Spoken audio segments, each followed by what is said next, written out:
You're listening to Let's Talk Cuyahoga, a podcast that explores county initiatives and pulls back the curtain to reveal the work and the people who are driving Cuyahoga County forward.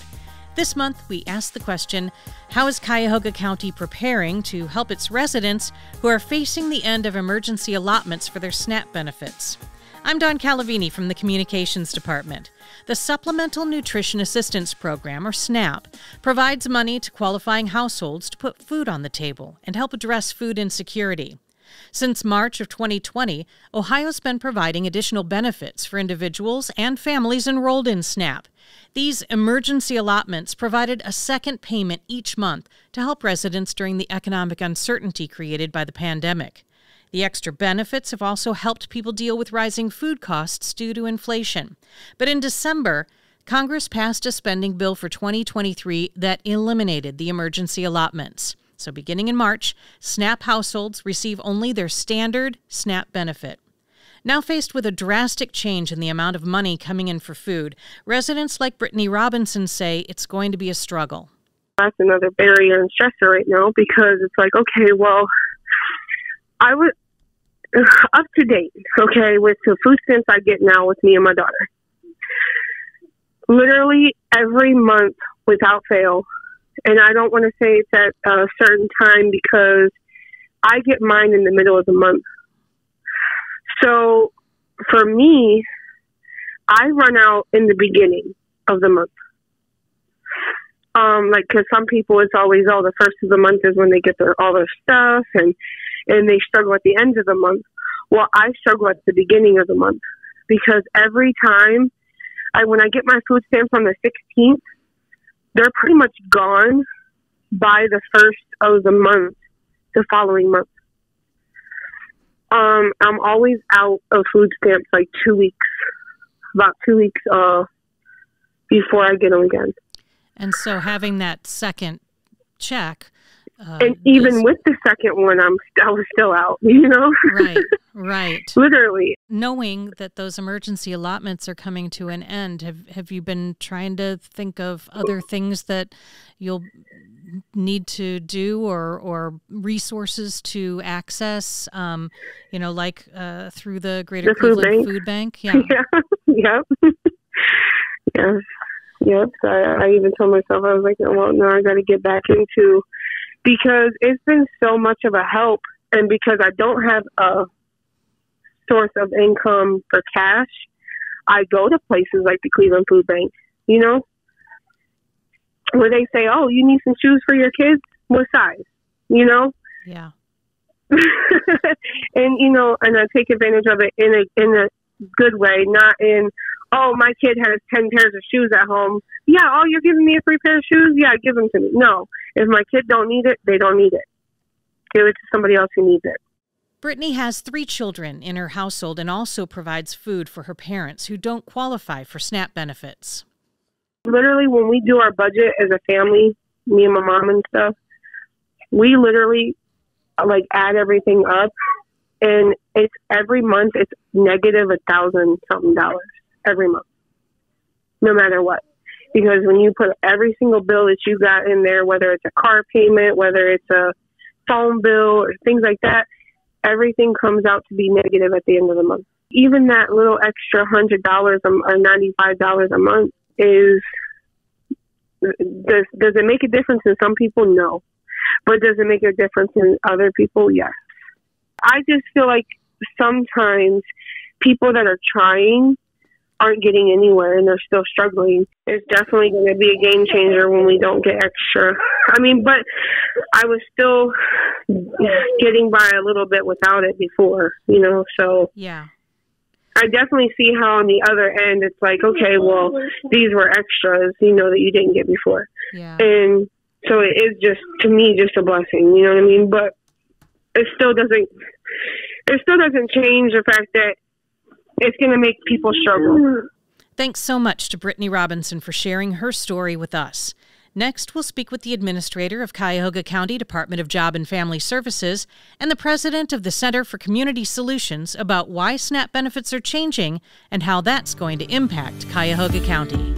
Produce Perks makes healthy food more affordable for low-income families while supporting local farmers and strengthening the economy. Every Cuyahoga County resident who receives SNAP benefits can show their card at a farmer's market or participating grocery store to receive a matching amount of fruits and vegetables free. Find out more at cuyahogacounty.us/podcast. You're listening to Let's Talk Cuyahoga. We heard from a Cuyahoga County resident who's facing the end of her emergency allotments for SNAP benefits. Joining me now to talk about the why, the impact on our county, and what's next, the administrator of Cuyahoga County Department of Jobs and Family Services, Kevin Gowan, and the president and executive director of the Center for Community Solutions, John Corlett. Kevin, SNAP is a program that at its heart is intended to address food insecurity. Correct. Yeah. So can you give me a recap of how the benefits have changed for our residents who receive them starting like 3 years ago and then, what's coming up? Certainly. So at the start of the pandemic, back in March of 2020, in response to the need that they knew would be out there, the federal government pushed out what's called maximum SNAP allotments. So they increased the amount of SNAP in the community, they increased the SNAP for each individual household, and that has been in place for 3 years. It ranges anywhere from an extra $95 at a bare minimum to actually, we don't know how high it goes. We do know that we have roughly $20 million extra per month in Cuyahoga County alone, which is about a 37-40%, accounts for about 37 to 40% of the current SNAP allotment out there right now. So we're talking $20 million every single month that we're not going to see anymore. And the families have grown to rely on this. It has actually been an unintended response to food inflation. It has certainly helped with food inflation that's been really happening all of last year and continues to today. I don't know if you've bought eggs lately, but eggs. I have. Yes. I have. You can pay $6 or $7 for a carton of eggs nowadays. Mm-hmm. And so that's one thing that is done that wasn't the intent at the beginning, but it's certainly helping out right now. No one knew what the effects of the pandemic would be. Right. We knew that we were going to go into some level of lockdown. We knew that jobs were going to be influx. Businesses were closing. People were afraid to go to work. People voluntarily left their jobs to keep safe and secure at home with their families. This meant that people needed the extra income to feed their families. John Corlett is with us with the Center for Community Solutions, and your work is trying to find answers for health and economic and social issues. So this end to emergency allotment really touches on all of those things. But what was your primary concern when you considered this end to emergency allotments? Well, I think where you have to start is with the impact on individuals, who are receiving these benefits. The group that I worry most about are older adults because, they saw a big bump in their monthly benefits with the emergency allotment. And we just know the pressure they're under in our community. And it's actually one of the areas where poverty is growing in our community. And poverty has declined among children and families, but among seniors, that poverty figure has increased. And so that's the group I'm sort of most worried about. I have to compliment Kevin and the state of Ohio. I used to say that at the beginning of this pandemic, when we rolled out these additional benefits, that they moved bureaucratic mountains to get things done. And, they were just so responsive, to people and trying to help people. And they did this while moving their staff remote. Sure. It was really extraordinary. And so I don't want to lose sight of that and not acknowledge that. I think the other issue I'm worried about is, the economic benefit. So next year, we will see roughly $240 million less potentially in SNAP benefits flowing through our economy. And, SNAP is recognized as one of the top economic stimulators that the government can use to kind of get things going. Because remember, when this started, we had the largest single increase in unemployment that we've ever seen in our country. We've largely recovered from that. Mm-hmm. But taking this money out of our economy, the group there that I'm concerned about are urban grocery stores who already have a hard time of it, because they have increased costs and other aspects of running a business, in an urban community. they're going to be under pressure, and I think it'd be wise for us to pay attention to that as well. A lot of people don't consider those things that are impacted. Right, and I think also, I think Kevin, I think we would agree that the benefit has never been overly generous. It was never like it was intended to sort of meet everyone's needs. And so for some, who are unable to work, people with disabilities potentially, or older adults who are retired, it made a big difference for them. And so I think, this emergency allotment in some ways might have been where it should be in the first place in terms of the size of the benefit. But this was a federal decision. Congress decided to do this last December. And so they made the decision to kind of end this benefit early. First off, the maximum benefit for a single person household is $281. Okay. So those individuals, those are probably some of the hardest hit folks, as John already alluded to, are the seniors. And anybody who's senior and disabled is likely to be receiving the minimum, or they aren't receiving it by rule receiving the minimum, but a lot of them are receiving the minimum. Mm-hmm. And this 3-year period where they've been receiving the maximum is monumental. It's $23 to $281, $259 difference, tenfold what they would be receiving normal. So it has made a tremendous amount of difference for that population. That represents again, the senior and disabled population in SNAP represents roughly 35% of the people receiving SNAP. So it is not a small number when it comes to Cuyahoga County. Cuyahoga County has the largest elderly population in the state of Ohio of any of the counties. So we are particularly concerned about the impact on them. And you've said it. I've said it 2 or 3 times now. Excuse me. The impact to them is monumental. Yes. I would just add to that. I think sometimes with these programs, we kind of look at the savings in one bucket and we think, okay, we're going to save money here. But there's a lot of research to suggest that even small amounts of these benefits, particularly for older adults, reduce the time that they spend in the hospital, reduce emergency room visits, reduce time in skilled nursing facilities. So where we may be saving some money here, we may see other costs in our system that we just won't be able to connect directly. But I would expect that this reduction in benefits will be accompanied by health issues. So the important part is then making sure that not only do people know this change is coming and they're returning to their standard SNAP benefit, which after 3 years, I wonder how many people actually know how much that is. I'm sure they do, but you've got a lot of people in JFS who are going to be answering those questions. Yeah, and I don't know that we'd like to think that they know what it is, and we try to do. Right now, obviously, we've been doing a campaign to make sure people understand that they've been receiving extra, and they have been receiving it in two payments. Mm-hmm. So they receive their initial payment, which is what they're going to start receiving just overall. So the standard payment is the one that comes first in the month. Exactly. Okay. Yeah, and then the second payment, the one I referred to earlier at the end of the month, is that maximum allotment. So you can tell by just looking at your balance sheet, and most of them pay attention to when the money comes in. They'll know that first benefit's the new benefit. But to your point, there are people who are currently in SNAP that have never been on SNAP outside of the pandemic. Mm-hmm. So this is the only thing they've ever known. So they will be confused, they will be concerned, and think that something is wrong. And I'm not saying nothing is wrong, but they'll consider something's wrong administratively, and you forgot my second payment. Mm-hmm. That's not the case. The second payment's going away. I just want to, again, I want to give credit to Kevin and his department because they have been very sort of aggressive in reaching out to the community, to their community partners. Because it's people like the food bank and others who are on the ground, dealing with this issue. And they've been really good about getting this information out. I think if I had one piece of advice for people who are getting SNAP benefits is make sure they have your correct address.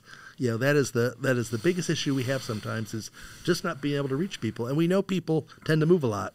And so making sure that the county has your correct address, and you can change that online. I know not every state signed on for this emergency allotment program, and I think some have already ended. Mm-hmm. So you've had the opportunity to see what the impacts are, how SNAP recipients are impacted, and maybe draw some conclusions about what things are going to be like over the next couple of months as these as the emergency allotments end, and I just wondered what your thoughts were on that. Certainly have concerns, and I would turn to John to get kind of a national perspective on states that have rolled back before now. But thankfully, and I would like to, the state of Ohio decided, nope, we want to take advantage of this program for as long as it's out there. And so hats off to the state of Ohio office in doing that, because I think if it's available, let's get it to our citizens. Let's get it to the people in need. But John, I don't know if you... Yeah, I think in the states that ended early, Don, that they all saw increases in emergency food distribution. Okay. More people showing up at the food bank, more people showing up at soup kitchens and food pantries and places like that. So that's been the unfortunate side effect of this decision. And I would expect that to happen here too. I mean, we can't, this is a substantial reduction in benefits. And they won't be able to make up all of it, but they certainly can help. But I think everybody, people, particularly people who work with older adults, our health systems and other organizations should be thinking about how can they, assist these people, in other ways to maybe help make up some of this difference. We can't make up all of it. That's why the SNAP program is so important. But we can help and be aware of it so that if we see other consequences of it, we can respond to those. And a lot of the, like you said, 35% are senior citizens, but a vast majority of the other ones are families where you've got people working. It's just not enough. What they're bringing home is not enough to cover all the expenses that they might have. And the concern has to be about maybe what different choices you're going to make, because food is so essential. That is an excellent point. Yeah, the majority of our people who are on SNAP are in some way, shape, or form working. It's not enough money to put food on the table. And speaking from experience, that's everybody's first priority, is making sure there's food on the table. They will pay their rent late. They will not so much worry about medical bills. They will not worry about new shoes. Preventive health care, Yeah, and the first concern is always food on the table. It is, despite the fact that Medicaid's a much larger program for us, it is twice the size of SNAP, but the majority of our calls are about SNAP. People know when they can't put food on the table, it is an absolute priority for them. It is always the urgent issue. Yeah, I would just say, I think the impact, we've talked a lot about older adults, but I think you're right to point out the connection between families and children. There's a lot of research here that suggests, that having those SNAP benefits allows children to do better in school, to do better on tests. So I think schools will see some of the impact of this too. They're going to see more kids, hungry kids in their classroom, and that's going to have an impact on how those kids perform. Kevin Gowan is the administrator of Cuyahoga County Department of Jobs and Family Services. John Corlett is the president and executive director of the Center for Community Solutions. Thank you both so much for clarifying some of the things that are going to be happening over the next couple of weeks. And we're just going to keep working to try to get the message out for other helps. Next up, we'll be talking about resources that are available to our residents who are going to be impacted by the changes that are coming to SNAP. You're listening to Let's Talk Cuyahoga. United Way 211 is a gateway to social services in Cuyahoga County. Call, chat, or text 211 and you will be connected to a compassionate professional who will help you find, understand, and access needed community resources, including food pantries and meal sites. 24 hours a day, every day of the year. Get accurate and timely assessment, information, and navigation to help understand your options and resolve problems. Find out more at cuyahogacounty.us/podcast. You're listening to Let's Talk Cuyahoga. We've been discussing the end of emergency allotments for Cuyahoga County residents who are enrolled in the Supplemental Nutrition Assistance Program.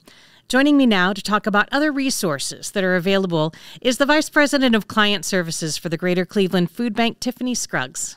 Welcome. Thank you so very much. Really glad to be here today. This is something we've known was coming. The federal vote happened in December, and so we knew there was going to be this change to end the emergency allotments, and I'm sure you guys just moved right into action to plan for how this was going to be something you responded to. Yes, I will say that we've paid very close attention nationally in terms of how other states and other food banks in other states have prepared for this federal change. I will say that here in Ohio and here in Cuyahoga County, we are definitely concerned that after this month, due to the reduction of benefits because of this federal change, we know that recipients will see a $23 million reduction, and that's just in Cuyahoga County alone. Speaking of our food bank, we serve 6 counties. We are anticipating a $50 million loss in terms of SNAP benefits for people who are receiving these critical benefits, but also the entire food ecosystem. So organizations, a part of our local grocers associations, and other EBT, which is the SNAP retailer, the card, who accept that as a form of payment to receive food. It's going to be a trickle-down effect in terms of potential job loss. And so we are bracing ourselves to understand in terms of the needs in the community and how we can respond. Donations as well have sort of, there's been a roller coaster with that. So can you just give me an overview of how the pandemic and now, as we're coming out of it, things have changed? Definitely, you're absolutely correct. Up and down in terms of loss of product, which means loss of available food. And the supply chain problems. And the supply chain issue, it is real. Couple that with inflation, our neighbors will see a 12 to 14% influx in terms of going grocery shopping. And so when you think about the loss of benefits for a household that has a senior, many of our seniors will go back to $23 a month, which is pretty much an average senior benefit. And so when you think about food and the loss of $250 to $258 per month, when you think about how that equates to meals, that's pretty significant. And so we are concerned not only for seniors, households with children we know will take a large hit because of this inflation, coupled with this federal change and reduction of benefits. And so we are keeping close track, having conversations at the state level and federal level to understand what will food access look like for us as food banks after March. So far, we have received news that we've had a couple of federal truckloads being canceled. So what does that mean for a food bank? I will give you an example. Truckloads of green beans, truckloads of turkeys, truckloads of protein items. When we receive notice that that product will no longer be available 3 to 4 months out, because we're very planful. Mm-hmm. We have to source product months, almost a year in advance. If you don't have individuals to drive trucks, if you don't have individuals actually at the factory or on the farms preparing food, that's a trickle-down impact that we see in a negative way as a food bank. And so we have to quickly respond and understand what other product can be available 4 to 6 months down the line. In 2020, we received a truckload of green beans for nearly $18,000. That goes a long way, right? It's a truckload of green beans. Yes. Today, that same amount of product is $26,000. So that's a significant jump, and that's only one example in terms of being thoughtful about increase to our budgets as food bank, but also understanding when we receive word that 2 to 3 truckloads of product that we anticipated to receive in July and August will no longer be available. It's very complicated, right? It's a full operation. And so we are tasked with not only responding to just the current need and increased need, we're also tasked with trying to identify additional product to reach the community. So a donation doesn't go as far because you have to spend more to get the food that you need to help people in our area address that food insecurity. Correct. On a high level, it sounds like things are really complicated. Mm-hmm. Let's take it down, though. As the Vice President of Client Services, you're talking to people who are coming into the food bank. Yes. And I'm sure there are people that you see regularly. What's the mood like? I'm sure there are a lot of anxious people. I just want to commend our community members for being so resilient. In talking to our neighbors, they've actually been pretty optimistic in a nice way, right? So I talked to a couple of neighbors just earlier this week, and one said, "Hey, you know what, Tiffany? I don't need 3 meals a day. I can eat 2 meals a day. I can also make sure that I'm accessing free local resources offered by food banks and also Hunger Network and other organizations to make sure that I go to those free resources first and then do my shopping with this reduction in benefits. And so already community members are trying to prepare a strategy, but it's unfortunate that they have to go without an entire meal in order to survive. But that is the realness of what we're headed against.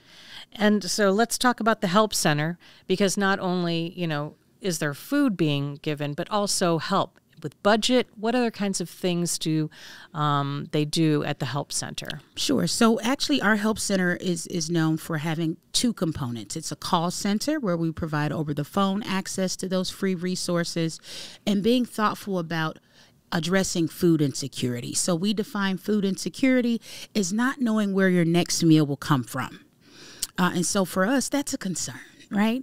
If you don't know where your next meal will come from. So our job, it's to make sure that we have an over-the-phone approach for our neighbors that want to remain anonymous. They might have access issues in terms of barriers to transportation. And we also serve 6 counties. So we're mindful of that. And we do a lot of support statewide as well. Individuals can give us a call, 7 a.m. to 6 p.m., Monday through Friday, where we can help them to connect to those available free food resources. But also we have a conversation with our community members. So along the way, it's making sure they have resources if they have the desire to obtain employment, right? If they need some support from our legal aid partners, if they need a little bit of navigation to make sure that they retain or submit their documentations through our local jobs and family services offices, we offer a variety of supports. It's just been great to see the collaboration of the Greater Cleveland Food Bank with other local partners and the county to try to address this problem. You've got, for folks who have online access, Find Food Near Me, which is a really great map resource that helps people find food pantries, mobile pantries, hot meal sites. Yes. Is there, are the deliveries still happening? Yes. So we conduct a small amount of home deliveries for our seniors and homebound individuals. And that's actually a national partnership with DoorDash. And so we continue to evaluate and measure the impact there and to also better understand what other organizations are providing home deliveries as we're now starting to incur a cost. Not that that's a bad thing, but just to make sure that we're thoughtful and really being good stewards of our community dollars. If somebody wanted to help, somebody wanted to try to make a difference for people who are seeing the reduction in the ending of the emergency allotments, what would be your advice? I will say that we've been very, very blessed and thankful to receive the philanthropy, the financial support. And so while a dollar goes a long way, I will always tell community members, don't feel like you don't have enough to contribute, but really volunteering goes a long way. We need bodies. We need individuals that want to join us in our distribution, our packaging efforts that takes place at our new Coit Food Distribution Center to make sure that we can distribute the food to our community members and to our partners. And so if you want to join us in volunteering, please visit our website or you can give us a call and we'd be happy to sign you up for an opportunity at our Coit Food Distribution or even our Euclid Neighborhood Food Choice Pantry, which has been very well received by the community as a response to the pandemic. And we're still available twice a month at our City of Cleveland Muni lot in terms of our mass distribution, where we are unfortunately still averaging 2,400 households served every distribution. And if not driven by there, we'll be there next Thursday. We'd love to have your assistance as we can't operate that distribution without the 100 plus volunteers that it takes to execute a seamless process. Tiffany Scruggs is the Vice President of Client Services for the Greater Cleveland Food Bank. Thank you so much. It's been a pleasure. Thank you all so much for all the information and ideas. And you can find out more about the work to address food insecurity in our community by visiting cuyahogacounty.us/podcast. There's a link to their website and to their map, the Find Food Near Me map, and their phone number. Let's Talk Cuyahoga is a podcast that explores Cuyahoga County initiatives and the people who make them happen. It's produced by the Cuyahoga County Multimedia and Communications teams with special collaboration for this episode from Aida Adiakas, Lauren Jensen, and Lester Holmes from Cuyahoga County's Department of Health and Human Services. Please subscribe on your favorite podcast platform so you won't miss our next episode. And if you have any comments or questions about this episode or maybe a topic you'd like us to take on in a future episode, please email communications@cuyahogacounty.us. Let's talk Cuyahoga.